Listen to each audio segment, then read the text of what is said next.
Muy bienvenidos a este programa de los vinos cardinales son tres desde los estudios de UCB Televisión frente a la Gran Bahía de Valparaíso.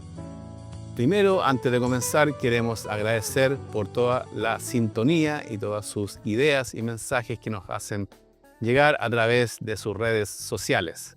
Estamos muy complacidos y esperamos continuar este segundo semestre con meses temáticos e invitados tan interesantes como el que tenemos hoy para cerrar este mes de julio con los insumos, con los accesorios o con aquellos elementos que más allá de los que trae una botella de vino hacen que disfrutar este ancestral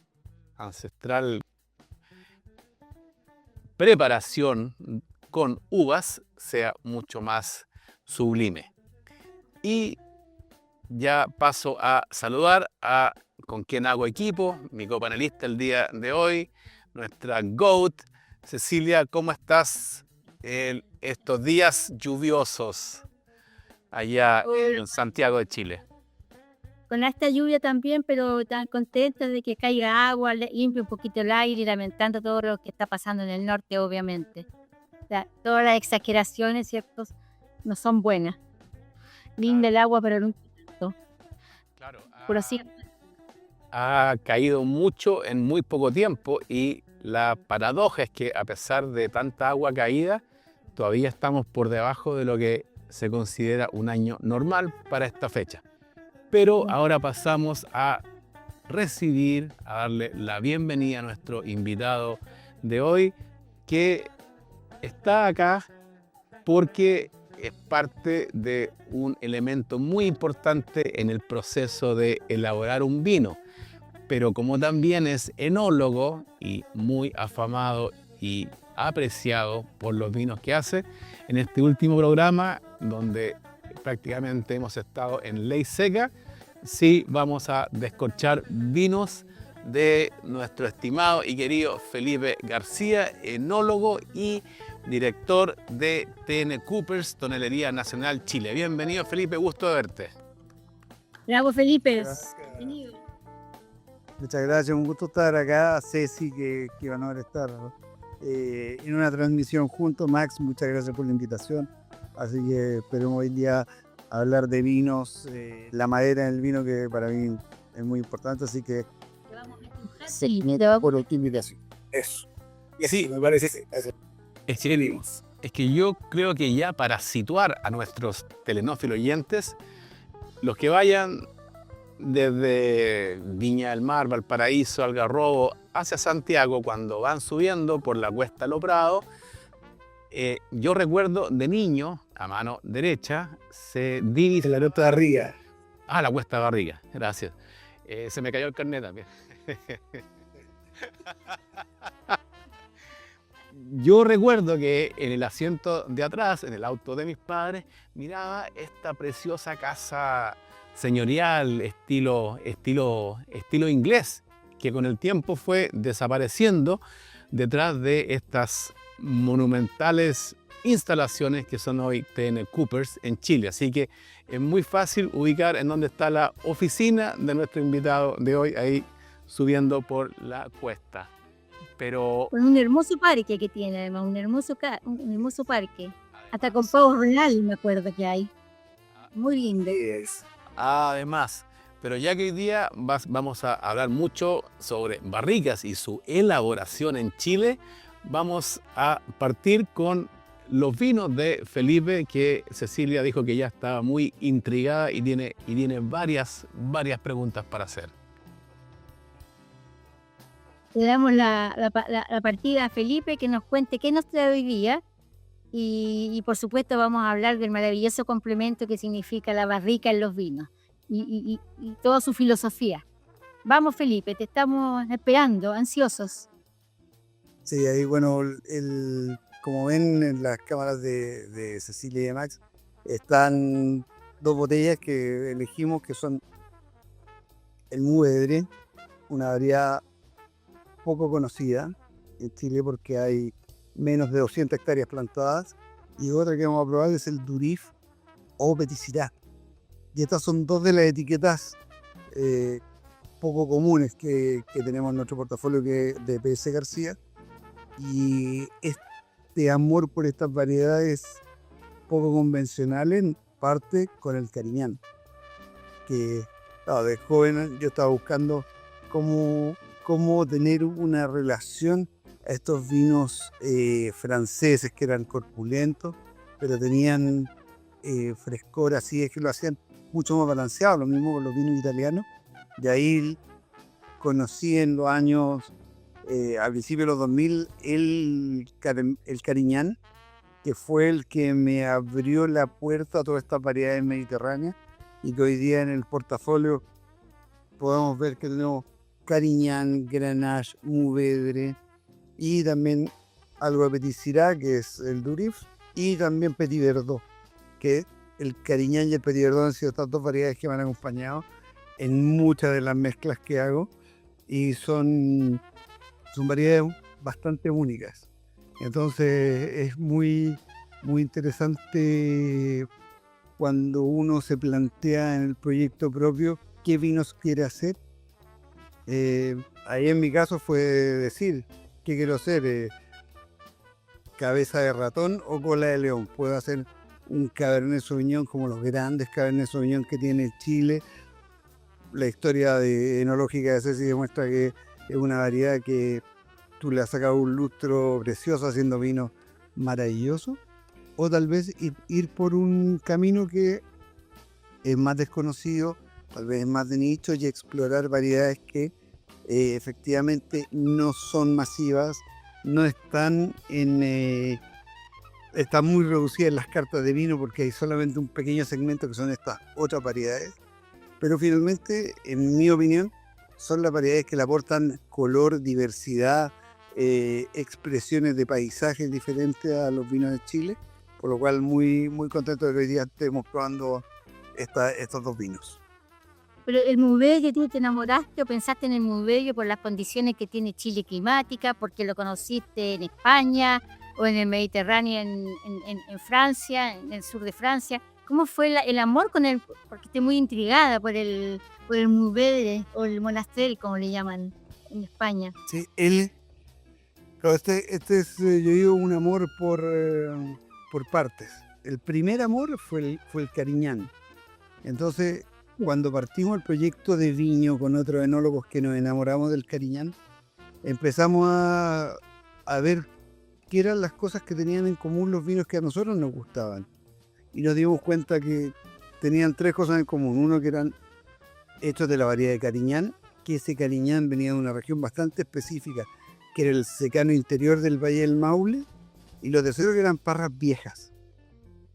Entonces, cuando empezamos a trabajar con Cariñán, nos empezamos a dar cuenta del valor de las parras viejas, del secano, y de esta variedad que es bastante única, que aportaba más acidez a las mezclas.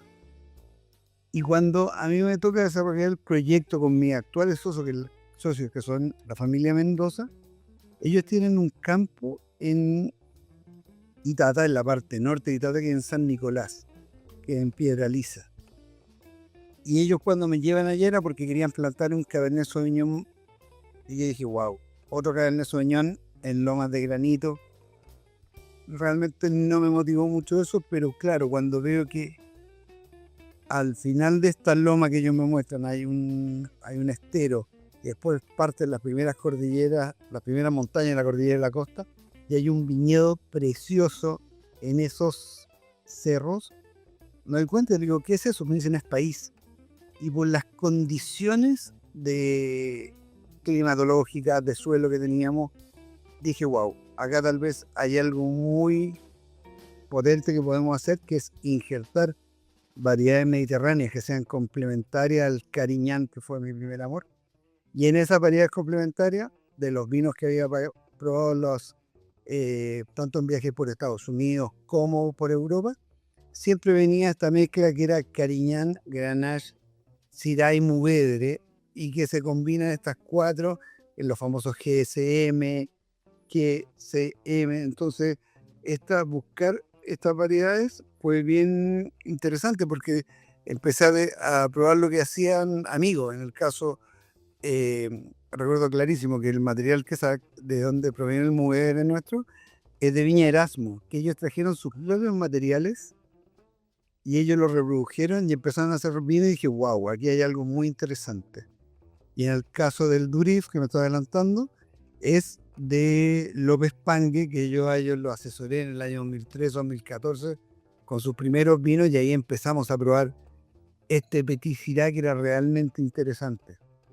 Entonces hay un amor que va haciendo como diferentes capítulos en mi vida enológica que llegan al Valle de Itata y llegamos a injertar estas parras viejas que hoy día nos dan los vinos que estamos probando. Esto es, el injerto del Mourvèdre fue en el año 2010.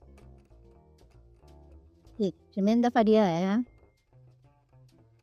Y que seco para construir y para poder conocerla, porque en realidad, como dices tú, se sabe poco, están en pocas cartas, y de eso se trata, que cada vez más tengamos nuevos productos y que Chile pueda destacarse no solamente por las grandes variedades que están en el mundo, sino que por otras como estas que son más pequeñitas y no menos importantes y de tremenda calidad, y que no tengo ninguna duda que Chile está dando que hablar hoy día, incluso por los blancos, y no me cabe duda que estas variedades también van a ser de mucho prestigio. Así que te felicito, Felipe, por la idea de traer sobre todo el Mourvèdre, que no sé qué más puede tener en Chile Mourvèdre.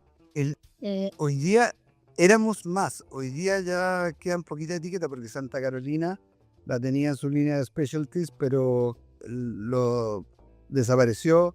Andrea León en sus vinos del túnel que hacía, de estas variedades que eran también menos conocidas, también tenía Mourvèdre y también sale la colección Lagar de Codegua. Yo creo que todavía tiene Mourvèdre, pero son 3 o 4 viñas, son muy poquitas porque efectivamente, si no me falla la memoria, son 160, 170 hectáreas plantadas del total que tenemos en Chile, que hoy día es cerca de unas 1000 hectáreas. Entonces, Además, muy poquitas.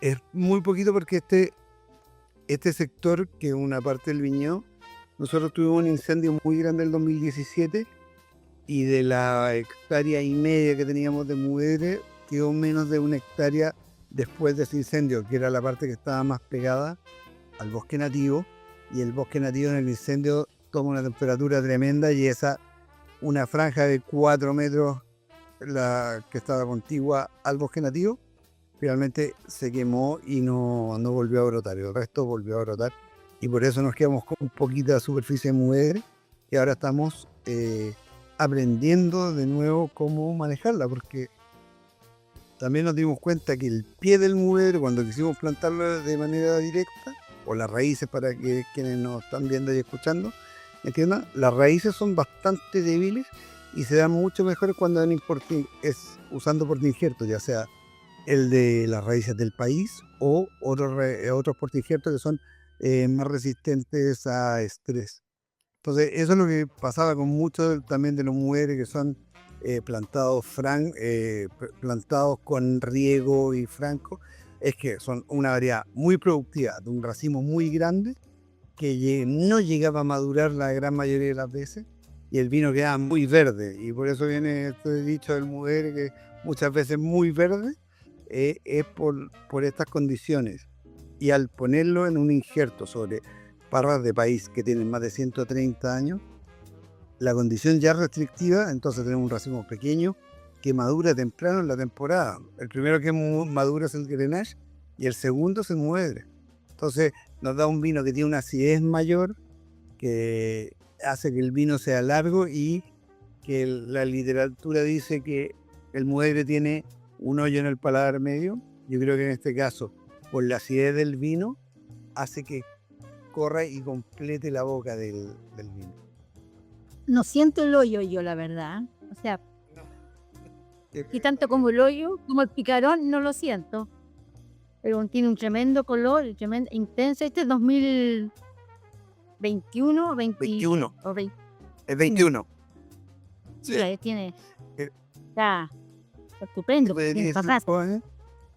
Y la evolución de los vinos de que hemos hecho sobre los injertos ha sido muy linda porque los pH que tengo son pH muy bajos, o sea, la potencia de los ácidos que hay en este vino es intensa, entonces la evolución del vino también es bastante lenta.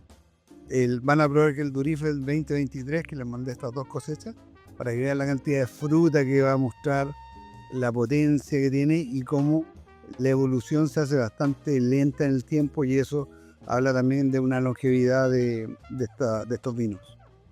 Son vinos que tienen un potencial de envejecimiento grande, sobre todo por esa acidez natural que tú dices, que es muy natural, que parte de la uva, y tiene un tanino fuerte, poderoso.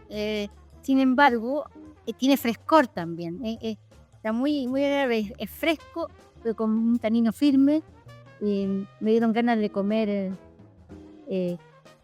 algo así como cerdo, como una chuletita de cordero. Está rico. Y a mí el muedero me encanta también con toda la preparación que se han embutido, ya sea longaniza, prieta. Esos taninos con la grasa andan muy bien. Se aman. ¿Y cómo asociarse? ¿Es que 100% Mourvedre o tiene una mezcla con algo más? No, son todas las variedades de la línea que se llama la línea de parcela. Son 100% de la variedad, porque nosotros lo que queremos mostrar en estos vinos es cómo se expresa esa variedad en una parcela específica dentro de nuestro viñedo que está en Itata. Y después tengo otras mezclas como Bravado, que es una mezcla que es efectivamente de Cariñán, Grenache, Mourvedre y un poquito de Durif y Syrah, que va en esa mezcla. Entonces tenemos 3 vinos mezclas, pero en este caso mucha gente me dice, oye, pero es mejor si lo mezclas con un poquito de esto y de lo otro. Yo le digo, sí, tal vez sería un mejor vino, pero no es lo que queremos mostrar, sino que queremos mostrar la variedad en pureza para que quien la tome diga, este es un Mourvedre, es chileno, desde Itata. Y lo puedan conocer. Esa es la idea. Y por eso a partir del año también 2023, en las etiquetas empezamos a destacar la parcela de dónde viene cada uno de los vinos. Entonces, por ejemplo, acá en el Carmener, este Cariñán, la parcela es la caja entera. El Durif va a ser Loma Norte. Loma Norte. Syrah Mourvedre, va a tener, Piedra Lisa. exactamente. Entonces cada uno su parcela específica para que tenga una relación directamente con ese pequeño paisaje que lo ven hacer al vino. Felipe, ¿y cómo asociamos en este caso lo que estamos degustando hoy día, en este caso Mourvedre primero, con el complemento que es la barrica, que realza o complementa a un vino? Cuéntanos esa parte del complemento. Eso es muy lindo porque con el tiempo también yo partí trabajando en tonelería, cuando era Tonelería Nacional, el año 2015, hoy día somos T&C Coopers, porque efectivamente tenemos nuestra casa matriz acá en Chile, pues tenemos 4 oficinas comerciales fuera de Chile que están en Argentina, Estados Unidos, Sudáfrica e Italia. Y todavía me recuerdo cuando fui a la entrevista de trabajo y me dice Alejandro Fantoni, ¿y tú sabes de madera? Yo le digo, sí, claro. Y ahí se tiró para atrás y esperó que yo hablara pujadas. Y a medida que pasa el tiempo, claro, siempre me río de ese primer momento, porque yo pensaba que algo sabía de madera y de vino, y era un mundo completamente nuevo y por descubrir. Yo había usado barricas, que era otra cosa. Y distinto. Muy distinto, muy distinto. Entonces, meterse en el tema de la producción, de los orígenes de la madera, del tamaño de las barricas, es algo que es realmente otro mundo. Es realmente meterse en otro oficio, que es oficios milenarios. Muchas personas piensan que las barricas nacen por el vino, cuando las barricas nacen en el tiempo de los galos, cuando ellos necesitan transportar cosas, agua, harinas, municiones, vino también, pólvora, tenían que robar para cargar los barcos, después en el futuro se cargaban los trenes, pero era un medio de transporte de lo que pudiera contener.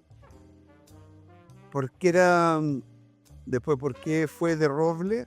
Es por la historia de cómo Francia quería tener la armada más grande del mundo y Luis XIV le dice a su primer ministro Colbert que plante toda Francia robledales para hacer sus barcos. Entonces, son historias que se van conjugando para que hoy día tengamos la barrica que ocupamos. En este caso, los vinos que estamos probando hoy son vinos que pasan más de 2 años en barrica y la barrica es la barrica tal vez la más tradicional, que son barricas de 225 litros, donde entre un 5 y un 10% de la madera o de las barricas que están en esta mezcla es nueva y el resto son barricas con bastante usos, que las barricas para que entreguen el sabor a madera y a tostado, que para que nos escuchan entiendan que los aromas primarios son los que nos van a entregar las diferentes variedades de uva y cada uno tiene su perfil aromático. Al pasar los vinos en guarda, en este caso en barricas, nos van a entregar todo lo que son aromas secundarios. Y eso van a depender de varios factores. Lo primero es qué madera es la que está hecha la barrica. Tal vez las dos más famosas son el roble francés y el roble americano, que son dos especies diferentes. En el caso del roble americano es mucho más cargado a todo lo que es vainilla y whisky lactona. Esta misma madera se ocupa para envejecer los bourbon. Entonces tiene ese aroma bastante característico. Y en el caso de los robles franceses, tienen estas notas dulces de vainilla y coco, pero tienen mucho más también complejidad en el caso de la moca, de notas de cedro, y ahí vienen todos de acuerdo al nivel de tostado que le demos. Es los aromas tostados, ahumados que pueden darnos la barrica. Entonces, la barrica es un contenedor que en sus primeros años, 4 o 5 años, nos va a entregar sus aromas y sabores, pero después, si se guarda, se limpia bien, nos va a seguir funcionando como un contenedor sin tanto aporte de sus aromas y sabores, pero sí todavía dándole microoxigenación, haciendo que el vino evolucione de una manera gentil y que nos permita que el vino vaya tomando más suavidad, cuerpo, a pesar de que tenga más taninos, se va puliendo y va haciendo más redondo el vino. Entonces, ¿por qué mis vinos pasan 2 años en barrica? Solo para que se vayan afinando en el tiempo y nos puedan dar un vino más redondo y más grato de beber. Porque estas variedades, por lo menos el Mourvedre, es de un tanino, no es rústico, pero es fuerte, o sea, necesita evolucionar tiempo. Interesante lo que tú haces, que le pones 2 años, pero en barrica usada. O sea, esa es una evolución lenta, donde va afinando el vino, y un 10% de barrica nueva para darle un toque nomás, o sea, un complemento, pero no que sea marcado a madera, sino que esté muy bien jugada la fruta, la evolución de la guarda y ese toque de madera. Está muy bien balanceado, porque no es la madera la que está para nada dominante, y no sería la idea tampoco tuya, yo creo. En mezclas como Facundo, donde es una mezcla bordolesa y la madera es más preponderante en este caso, claro, la idea es que la variedad sea la que se exprese mejor. ¿Tú consideras que sobre la variedad, perdón, pero una pregunta antes que se me vaya, ¿cuál crees que todos los vinos merecen barrica? ¿O qué le decimos al consumidor cuando un vino puede ser un tremendo vino, no necesariamente con barrica o sin barrica? La pregunta es, ¿todos los vinos merecen tener barrica o es un privilegio para pocos vinos nomás? ¿O tiene que ver con el estilo? Disculpa Felipe, o como alguna vez escuché, cuando un vino pasa por barrica es como si el vino fuera a un gimnasio. Yo creo que son muy buenas preguntas, Ceci, porque efectivamente, claro, si tú quieres hacer un vino que sea un vino varietal, que hablemos un vino que se va a beber dentro del año que quieres que sea fruta, fresco, como un estilo, por ejemplo, un Beaujolais, como un estilo más a nivel mundial, o un vino sencillo, que también puede ser un vino campesino como un pipeño. La barrica en ese caso no va a ser un aporte para el vino que nosotros queremos. O sea, si nosotros dentro de la definición del estilo que queremos hacer, queremos ir en un perfil que sea más clásico, buscando elegancia, buscando una conexión también con el consumidor, que eso es muy importante, porque en este punto llegamos que hay vinos que sí van a soportar las guardas, que son hechos para que sean grandes vinos y se guarden en el tiempo y el tiempo vaya ayudando a esta evolución. Esos vinos, yo creo que el consumidor, los vinos que pasan por madera, tienen barrica, tienen una percepción y un agrado de beberlos que es mayor a de no haber pasado por barrica. El vino, si es de buena calidad, tiene una buena estructura tánica, está hecho para la guarda, yo creo que la barrica es un lujo, es muy caro para que un consumidor lo entienda. O sea, una barrica nueva, estamos hablando cerca de $1,200, o sea, para 225 litros. O sea, estamos hablando de unos $5 por 5,000 pesos por botella. Solamente en una nueva. Solo la madera, solo la guarda.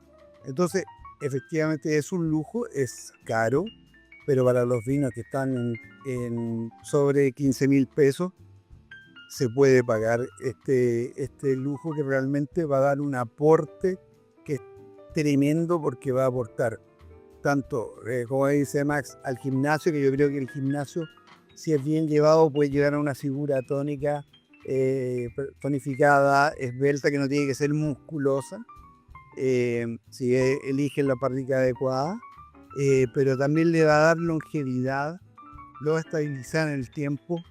Son muchos factores positivos para el desarrollo de un vino de alta gama. Entonces aquí muchas veces se van por caminos diferentes, lo que dice el periodista de lo que dice el consumidor. Y yo creo que quienes hacen vino, escuchando su historia y a sus consumidores, van a seguir caminos que son más estables en el tiempo, y me da mucho pie a creer de que esos vinos van a perdurar también con su estilo muchos más años. Entonces, ¿es un lujo? ¿Es para todos los vinos? No. Depende del estilo que tú le quieras dar, sí, porque hay otros grandes vinos que se pueden guardar en concreto o en otros contenedores. Pero para mí la barrica es sin duda Una grande gran aporte a los vinos. Sí, y el vino obviamente tiene que tener suficiente concentración de fruta para poder soportar una guarda en barrica. O sea, un vino sencillo, un varietal no soportaría madera. Entonces, como dices tú, tiene que ver con el estilo que quiero mostrar, pero también con la calidad que yo tengo del vino para que vaya o no por ese camino, ¿cierto? Exactamente, la barrica no hace milagros. No. Te echar hasta el día, no por pagar un mes de gimnasio a terminar como Arnold. Puede terminar deforme, porque imagínate, puro músculo. Vamos por el balance. agarrado, güey, terminar, claro. Entonces, sí, pero y ahí también es lindo entender que no hay una sola barrica, sino que hay muchas formas, tamaños de barrica. Lo que conocemos más clásicamente, el modelo Bordolés, que son de 225 litros, pero también está el modelo Borgoña, que es 228, que son bastante similares. Y después, interesante, porque cuando haces un viaje en Francia y parte, por ejemplo, en la Borgoña, y bajas por el Rohan, a medida que te vas acercando al Mediterráneo, vas viendo que los contenedores o las barricas se van agrandando. Empiezan a ser barricas de 300 litros, 500 litros, 600 litros, hasta llegar a los fúderes, que son más grandes. Y se da también una linda condición de que la plantación, cuando parte en Borgoña, históricamente llegó a ser 30.000 plantas por hectárea, hoy día son 10.000 muchas veces. Y cuando bajas al sur, se va expandiendo la plantación y hay menos plantas por hectárea porque hay menos agua. Entonces hay una relación linda también del tipo de vino que produce cada zona con el tipo de guarda en diferentes barricas que se le van a dar para lograr perfiles de vino que identifiquen a cada una de estas zonas.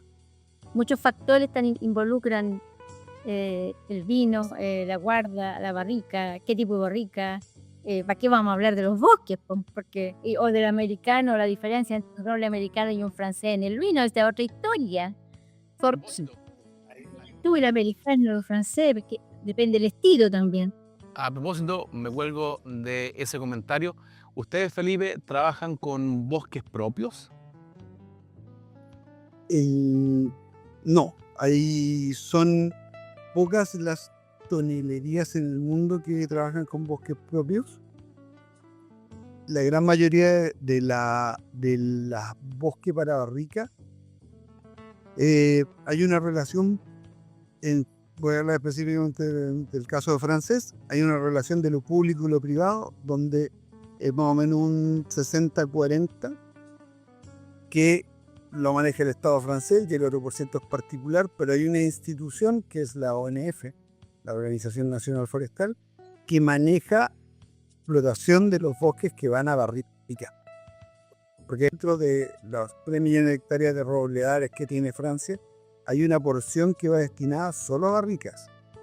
Y de esa proporción, la ONF va liberando cada año un porcentaje de esto para que sea una producción sustentable, pensando en que un roble francés se va a demorar en llegar a un diámetro de tala entre 180 a 200 años. Entonces, la ONF va a liderar tanto los bosques públicos como privados. Los privados se pueden explotar directamente y los públicos van a ir a un remate. Y este remate, ¿quiénes van al remate? Los merrandiers, que son los que van a entrar al bosque, lo van a talar y van a ocupar todos los segmentos del árbol. El caso de las barricas, de un árbol que se llama los 180 años en crecer, vamos a usar solamente los primeros 3 metros del árbol porque necesitamos fibras rectas y sin nudos que nos permitan tener duelas de alta calidad para barricas, para que la barrica no fince.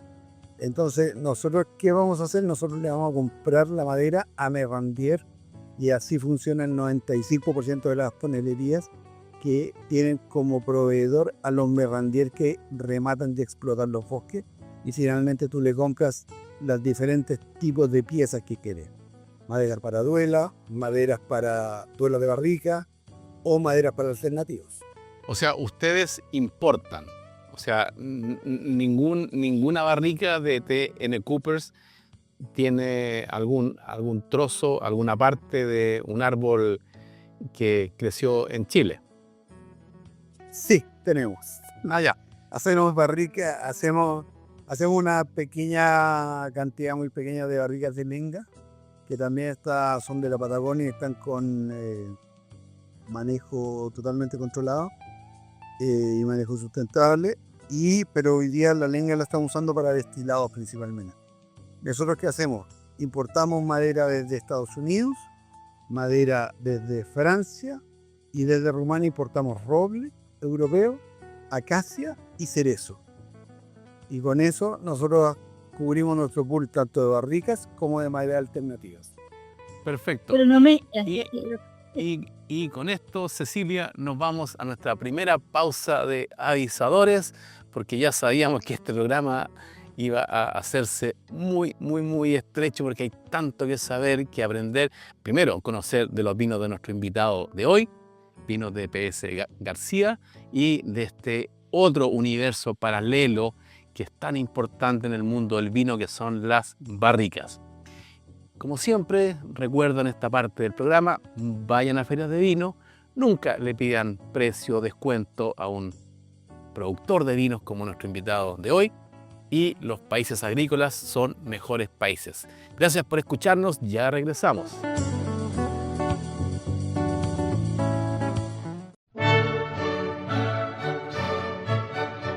ahora escucharemos Vino Sofía Aplicada. Después de ya estar viviendo el 7º frente frío que ha entrado en estos últimos días, las autoridades recomiendan evitar salir de su casa. Y para capear el frío que sentimos durante el día o la noche, descorchar varias botellas de vino. Salud por eso. Sí, aunque espero que llegue el día en que en Chile, en vez de temporal, se le diga, como en España, una borrasca. Me fascina esa palabra. Sí, que es mi rasca. Sí. Y hablando de palabras y términos y conceptos, yo felicito a Felipe que elabora y crea estos vinos, como nos contó, monocepa. O sea, aquí está el 100% de la cepa Mourvèdre, de la cepa Durif, porque si yo fuera ministro de Agricultura en este país, lo primero que haría es sacar eso de que, corrígeme Felipe, hasta un 80% de un vino, si tiene de una cepa, se puede vender como si fuera de esa cepa, pero hay un 20% donde puede jugar y colocar otras cepas. O sea, yo no estoy en contra de eso. Me atraen mucho los ensamblajes, pero que la etiqueta diga ensamblaje. Entonces, cuando yo busco un vino que sea Cabernet, Syrah, Sauvignon Blanc, Durif, Mourvèdre, me interesa que sea 100% de cada cepa. Así es. Bueno, esas son legislaciones que están reguladas en el caso de Chile por el SAC y a nivel global por la OIB. Y claro, nosotros nos regimos a esa norma. En el caso de Chile, te diría Argentina, Estados Unidos y el Nuevo Mundo en general, cuando hablamos, claro, de la ley de etiquetado, para que una variedad esté en la, como decimos acá, una variedad esté en la etiqueta frontal, tiene que ser al menos 75% de esa variedad, de ese valle y de esa añada. En el caso de Europa es un 80%, y eso es un consenso mundial legislativo. Viene por temas históricos también, viñedos mezclados, pero bueno, eso hoy día es la legalidad y eso es el marco en que nos movemos. No es que si alguien le pone un 20% o un 15% de otra cosa y no lo declare, cae en una falla. No, eso es lo que hoy día tenemos como concepto y también cuando parte Viño, me acuerdo que fue una discusión de qué porcentaje de Cariñán debía ir dentro debíamos admitir para que fuera un Cariñán. Entonces ahí hay una discusión bien interesante que nace de los privados y después eso ya las leyes los toman los estados y hacen los decretos de ley. Pero hoy día ese es el marco legal que tenemos y que rige a todos los países productores de vino gracias a la OIB. Entonces eso es un marco legal, por decirlo de otra manera. Pero entonces, ¿en qué se diferencia un vino legal de este modo, que tiene, redondeando, 80% de una cepa y 20% de otras, de un productor como tú que quiere vender un ensamblaje? Es que puede llegar a tener un 20%, pero muchas veces no lo tiene. Entonces yo creo que de verdad soy muy creyente de que el vino en la mesa habla por sí solo y que si tú pruebas esta botella vas a encontrar cosas que son únicas, que te van a llamar la atención y tal vez te van a hacer preferir a otra, te va a hacer preferir, ¿cómo se llama?, este productor, y vas a querer experimentar nuevas variedades, nuevas botellas, porque algo te llamó la atención. Hoy día, claro, si pruebas de una viña X un Cabernet Sauvignon y después pruebas un Carmener y esta viña mezcla y te parece muy parecido unos con otros, Tal vez no hacer un vino memorable o que recuerde o que te va a marcar una huella en ti, pero puede ser también un muy rico vino. Y esa viña puede ser muy ricos vinos que tal vez por precio, por segmentación, también hagan que los prefieran. Entonces yo creo que cada viña tiene su espacio, su nicho, y hoy día nosotros, como PS García, como Movim, hablamos siempre de tener vinos que sean, ni siquiera hablamos hoy día ya de calidad, sino hacer vinos que sean a escala humana, que reflejen a sus hacedores y que le entreguen placer a la gente que los beba.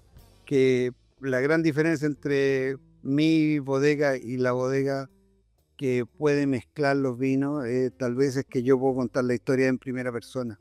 Y eso también puede causar una diferencia mayor. Y yo creo que también el impacto de los vinos también puede ser mayor porque le va a estar mostrando algo pequeño, algo de nicho a quien quiera expandir. Yo estoy claro que mis vinos no van a llegar al 100% de los consumidores.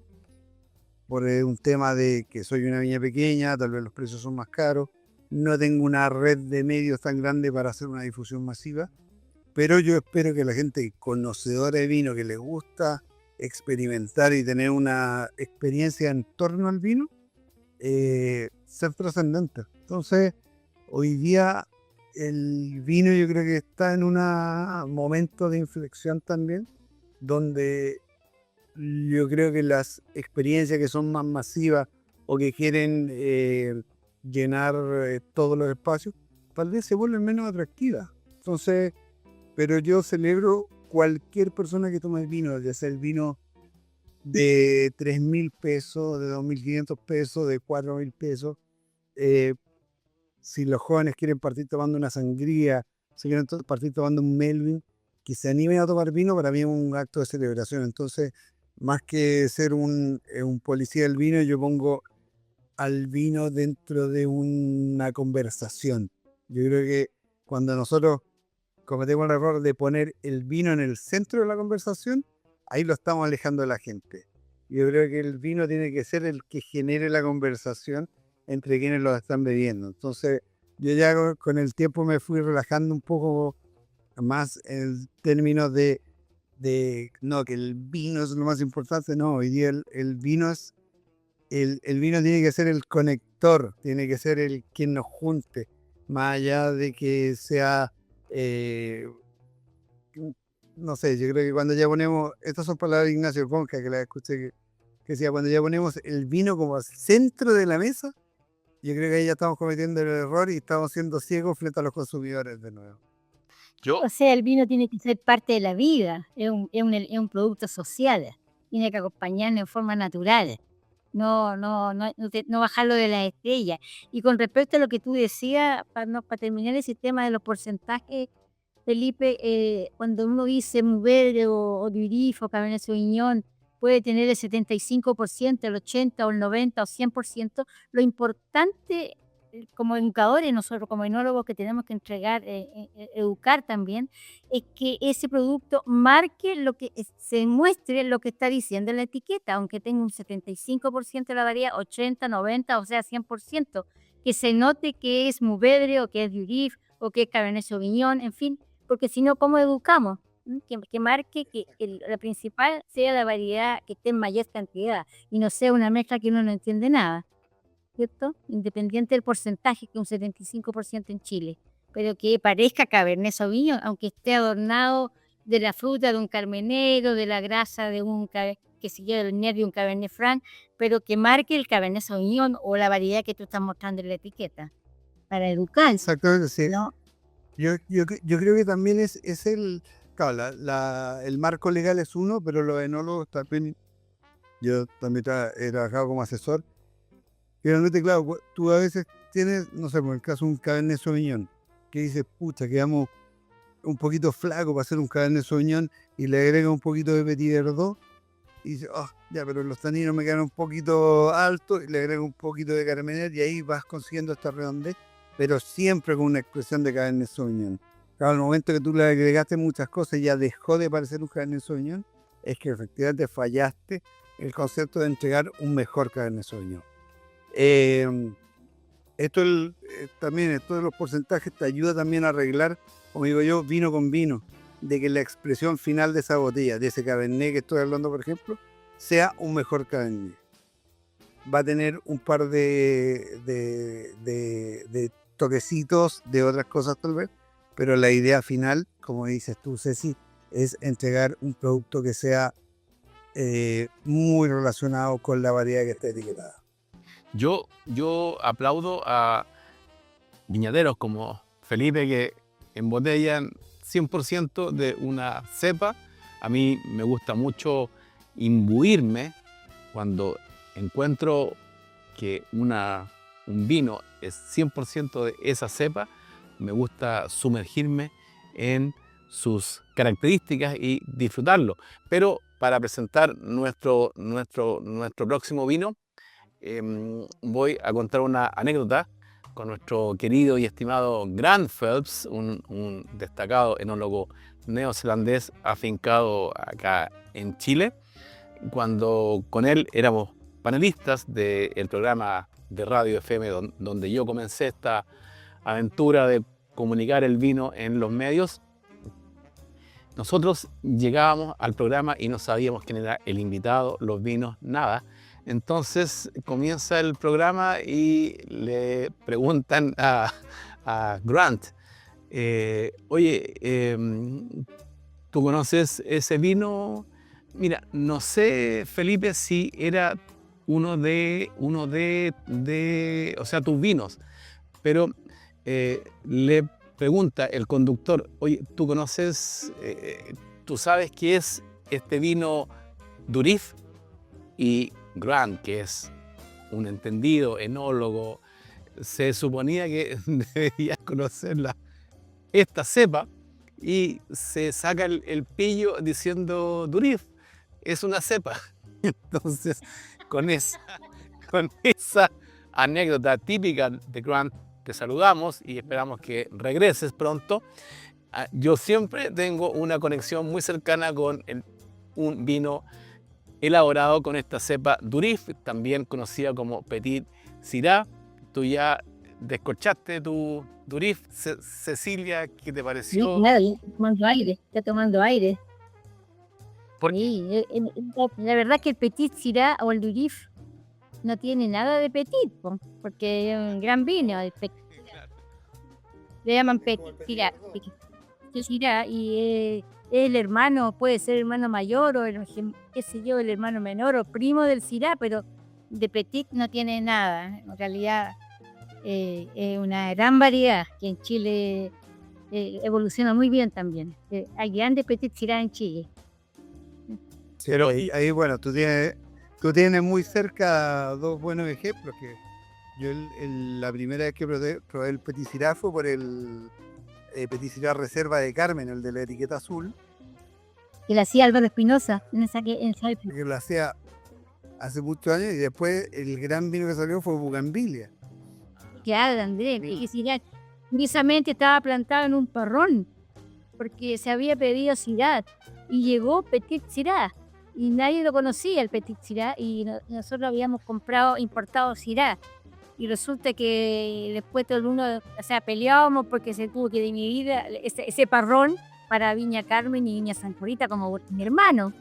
Y ahí salió el Petit Syrah. Y una variedad bastante difícil de manejar, te voy a decir, porque había que así como cultivo de uva de mesa, casi.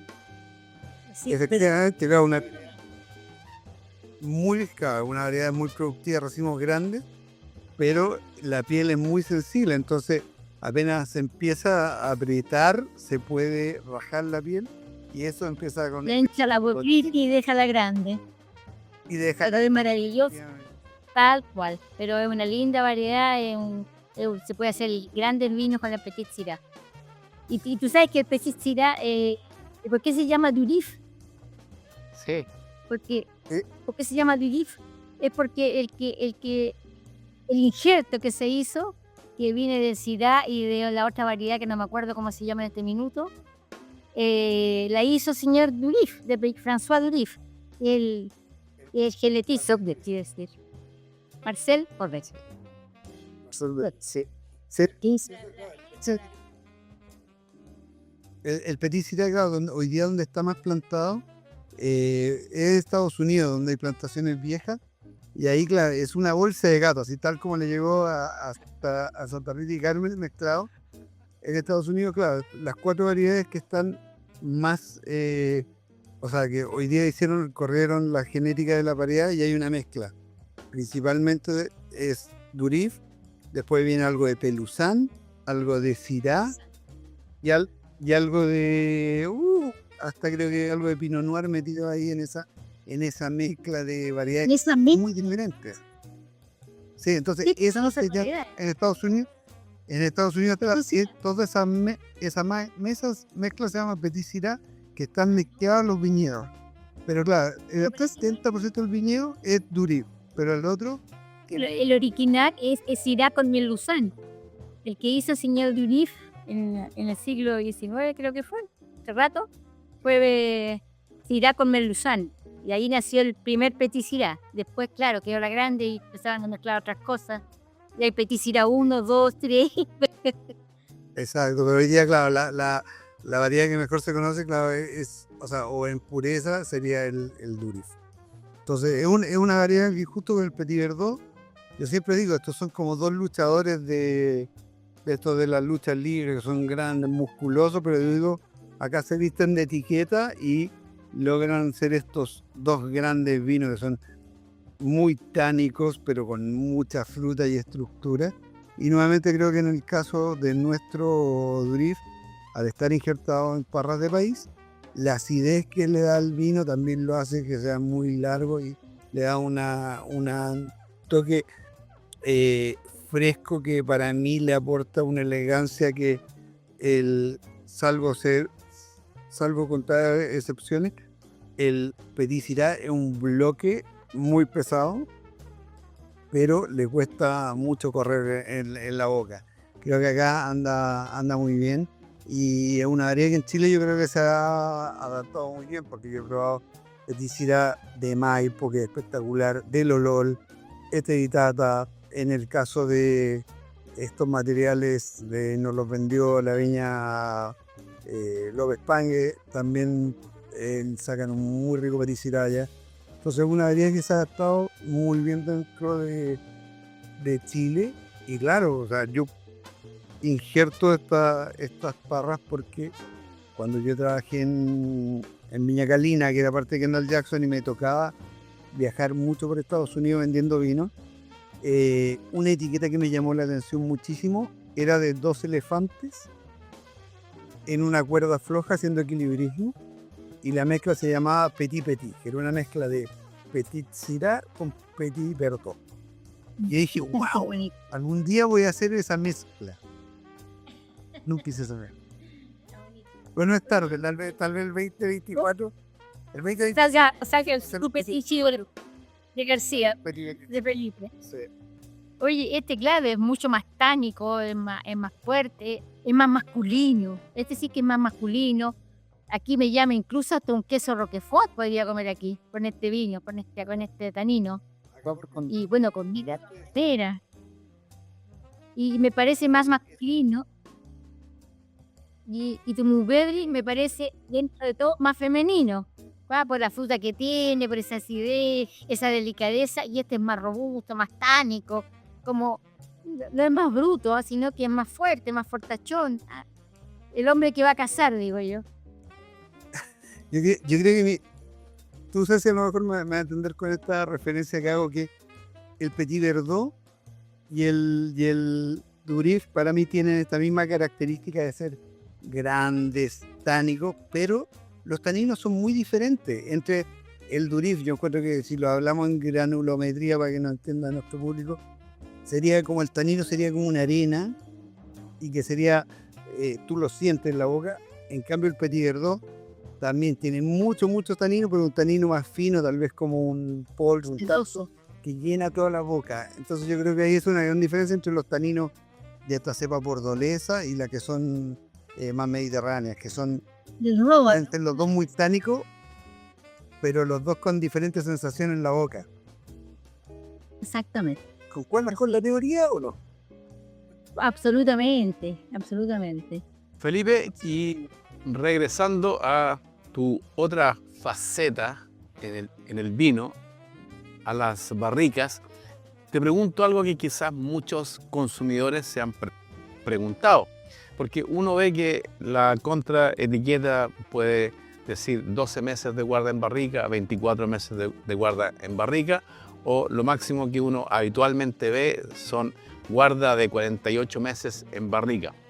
¿Por qué no hay, por lo menos yo no he visto en Chile nunca, no hay guarda en barricas 60 meses, 72 meses, 80 meses? ¿Hay alguna razón específica o técnica? Sí, hay razones que son económicas, primero. que, Ya. claro, por ejemplo, ya tener un vino 24 meses en barrica, quiere decir que si hacemos este vino año 2026, yo lo voy a guardar hasta, va a pasar el nivel 27 y voy a tener que comprar barricas para la cosecha del 27 y lo voy a sacar después de la cosecha del 28. Entonces el 28, si es que tiene 24 o más meses, el 28 también voy a tener que comprar barricas, así que tengo que tener un parque de barricas muy grande y eso es una inversión tremenda. Entonces por lo generalmente va a ser 12 meses, 18 meses, cosa de tener un parque más acotado y tener una cantidad de barricas que puedan manejar. Aquí eso es un tema económico-financiero que no deja de ser muy importante. Y lo otro que a medida que el vino se guarda en barricas, el vino va adquiriendo oxígeno, se va microoxigenando a través de las duelas, entre las duelas y principalmente por el tapón. Y eso va produciendo que el vino vaya teniendo una evolución en el tiempo. Entonces, dejar un vino 60 meses o 5 años en una barrica de 225 es complicado porque los vinos salvo que sea una variedad extremadamente tánica y necesita mucho oxígeno en su guarda, por lo general las variedades no necesitan estas guardas tan largas y finalmente, claro, va a terminar con un vino que no va a tener prácticamente fruta y va a estar con mucho sabor a madera y funcionado. O sea, con el paraguas, con el parlante, quiere equilibrar el producto. Entonces no necesita más. Pero, por ejemplo, variedades como Barolo, que los guardan 5 años, los van a guardar en fudres de gran tamaño. ¿Por qué? Porque el oxígeno que entra a ese fudre va a ser muy poquito. Entonces, una barrica, por lo general, son de 27 milímetros la duela, y un fudre puede ser entre 60 y 80 milímetros. Entonces, la cantidad de oxígeno dentro de ese fudre va a ser muy pequeñita y la evolución va a ser muy diferente. Para la gente que nos escucha, que es un fudre, son grandes barricas, por decirlo de esta manera, que van de 1000, 2000, 3000, 5000 litros o más. Y que el vino va a evolucionar de una manera muy diferente a una barrica. Y hago este paralelo. Una barrica, ¿qué es lo que nos va a dar? Nos va a entregar un cuerpo del vino que sea más graso, más gordo, que tenga dulzor. En cambio, un fudre nos va a dar un vino que va a ser, podríamos decirlo, más ancho, o sea, va a sentir acá a los lados de la boca. En cambio, el fudre va a preservar la fruta, se van a tal vez a acentuar las notas un poquito más de minerales, la acidez del vino también se va a sentir más larga cuando tú lo tomas. Entonces son siendo dos contenedores de madera, los resultados van a ser completamente diferentes y nuevamente, como partimos hablando de la variedad y el tipo de barrica, va a depender del objetivo que tú quieras hacer, cuál de estos dos contenedores eliges. Pero a contenedores más grandes también puedes tener tiempos de añejamiento que sean más largos. ¿Y este Dulif cuánta madera tiene, Felipe? El tuyo. Esto tiene también, al igual que el Muere que probamos, son 23 meses porque los envaso justo antes de la segunda vendimia para poder ocupar las vendimias, o sea, las barricas en la siguiente. Entonces, casi todos mis vinos van a estar van a depender cuán eficiente soy. Si es que logro sacarlo a los 23 meses y poder envasar, y si no, van a ser van a tener 25 o 26 meses que hacer justo después de la vendimia. Eso. Acá, por ejemplo, el Durif y el Petit Verdot aguantan más madera. Para mí, o sea, ¿qué es decir aguantan más madera? Es que efectivamente las barricas nuevas no predominan sobre el vino, sino que como estas dos variedades son bastante tánicas, esa madera nueva, un 10%, le da una complejidad súper rica.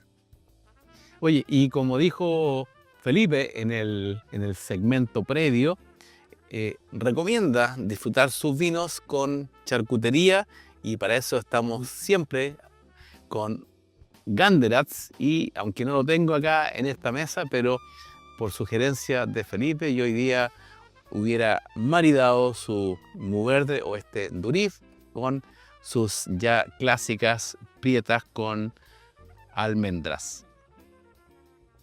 Qué rico, qué rico. Yo también. No, eso, bueno, allá en San Nicolás se come muy bien corderos, 100% veganos los corderos, y estas variedades que son más tánicas, con el cordero van pero increíble. Entonces allá con horno de barro, muchas veces preparamos la pierna del cordero a horno de barro toda la noche, que son 6 horas, y 2 o 3 horas antes de servirlo, nuevamente va al horno, y ahí ya el cordero pierde la grasa, sale ver una delicia, un manjar. Con estos vinos andan muy bien, son vinos para esta época de invierno geniales. Y en verano, siempre, bueno, yo lo guardo en el refrigerador, por eso mi botella está un poquito más empañada, para que salgan a unos 14 grados y vayan tomando temperatura, y ahí esa parte entretenida, que a medida que el vino se calienta en la copa van saliendo diferentes capas aromáticas, diferentes sabores. Los vinos tintos, por lo generalmente, al probarlo más frío, son más duros, más tánicos, y a medida que va pasando el tiempo se van suavizando en la boca, así que esa es también una bonita manera de probar vinos con diferentes temperaturas, y ahí encontrar qué temperatura también nos gusta más el vino. A mí me gusta más fresquita. A mí también, también los tenía en el refrigerador. Y lo otro interesante es que yo los abro con tiempo, porque por Dios que cambian con la oxigenación. El vino se va afinando, se va terciopelando, los taninos se van redondeando y empieza a cambiar el vino. Entonces uno dice que hay que darle tiempo al vino también, porque uno lo prueba y dice, qué tánico, qué fuerte, qué rudo. No, y después ya va tranquilizándose, se va redondeando, y es el aire que le está aportando entonces a esta evolución. Se siente feliz el vino cuando uno lo abre y la copa canta, empieza a cantar, ¿cierto? Eso es, bueno, pues se me fue decirlo antes, aquí tienen una que es 2021 y otra que es 2023, y también, si ustedes pueden contarle a quienes nos ven, cómo se siente esa evolución, a pesar de que son vinos diferentes, pero cómo 2 años de botella también ayudan mucho al vino. Lógico. La guarda en botella, es importante. Eso, mucha gente dice, pero ¿cómo voy a guardar el vino tanto tiempo?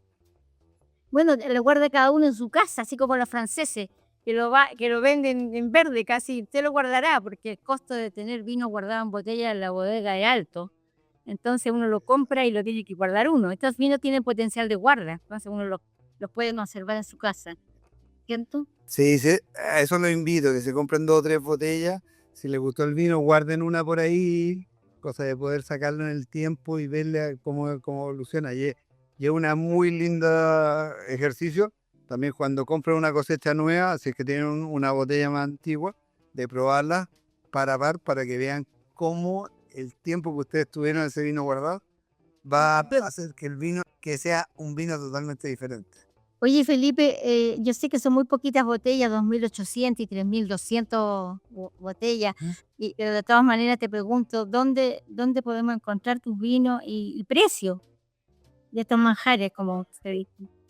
Acá siempre, claro, en la página web nuestra, que es psgarcia.cl, ahí están los vinos. Si ustedes se meten y quieren comprarlos, pueden me escriben y yo les puedo mandar un código de descuento, que el que recibe los WhatsApp, el Instagram soy yo, así que vi tu programa, Ceci con Max, Beso amigo. amigo, exacto, pero también, claro, hoy día estamos con estas botellas son, claro, las más exclusivas, las más de producciones más pequeñas, pero claro, todo lo que es Facundo, Malafama, nuestro Sauvignon Blanc también lo pueden encontrar con nuestro distribuidor, que es Paraíso del Sur.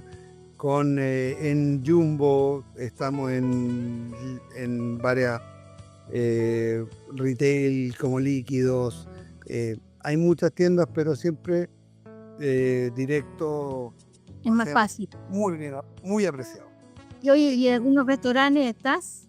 ¿En algún restaurante? Sí, estamos en hartos restaurantes, así que si ustedes nos van a buscar, seguramente nos van a encontrar en la sección que son variedades no tradicionales u otras variedades, y ahí va a estar algunos de nuestros Cariñán, Grenache, Mourvedre, Duris, Petit Verdot. Siempre en esa sección, por lo general, tenemos algunos de nuestros vinos, y estos vinos están rondeando los 19.000 pesos. ¿Cuánto? Son 19.000 pesos. Ah, pensé que eran más caros incluso.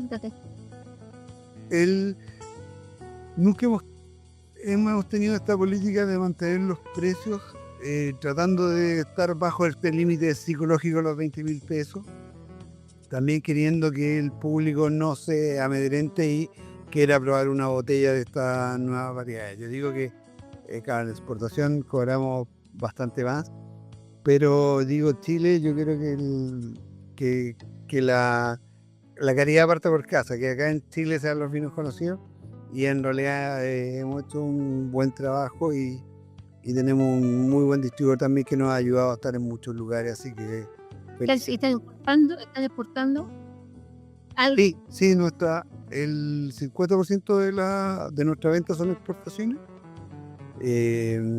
Así partió el negocio. Partimos siempre pensando en que dándole importancia al mercado local, pero pensando que afuera teníamos que hacer grandes cosas si queríamos escalar, que yo creo que ese es un tema de las viñas pequeñas, la viña de autor, que en un momento hay que pegarse el salto y escalar para que el negocio sea negocio y realmente te dé para vivir, que no, como dice Sven, muchas veces el negocio da solo para el negocio. Que no sea solo poesía, porque si no... Exactamente, entonces eso se consigue. Mercado local es difícil basarse solo en mercado local, porque hoy día, si tú ves cualquier página web, las ofertas que te llegan por correo, 40% de descuento, 50% de descuento, es difícil crecer en el mercado local. Se puede hacer, nosotros lo hemos hecho con el tiempo, pero la exportación tiene que ser un área que no hay que abandonar. No, por ningún motivo. Aquí requiere tiempo e inversión, pero hay que el mercado que te puede hacer escalar en el negocio. ¿Sí? Aquí, Felipe, te podemos recomendar 4 restaurantes de la zona de Valparaíso: Circular, Corazón con Tinto, Porto Divino y La Caperucita y el Lobo, donde tus vinos ojalá estén pronto. Como también creo que nunca has estado como expositor en la Expo Vino y Gastronomía, que se corrió para este sábado 1 de agosto, así que también es importante que la gente de Valparaíso, Viña del Mar, alrededores también asistan. Pero pasó el tiempo, lo sabíamos, y hay que empezar a despedir este fantástico programa de hoy. Primero Cecilia y de ahí nuestro invitado. Bueno, solo agradecer el programa de hoy por los vinos. Felipe, te felicito, tu filosofía me encantó. No había probado tus vinos, quedé muy contenta, no conocía el Mourvedre, no tenía recuerdo de un Mourvedre aquí en Chile. Así que muy contenta, muy agradecida, hemos aprendido muchísimo hoy día contigo. Así que espero verte pronto, un abrazo grande y muchas gracias por tu participación. Gracias, muchas gracias por la invitación. Se nos pasó volando el programa. Yo quería hablar más de madera, para que el público también sepa que la madera no es solo barrica, sino que hay otras opciones de madera y que muchos de nuestros vinos llevan madera, pero yo creo que eso me van a tener que invitar a otro capítulo. Y así levantamos nuestras copas y hacemos nuestro brindis habitual, donde decimos los 4 vinos cardinales son 3, el sur y el norte. ¡Salud!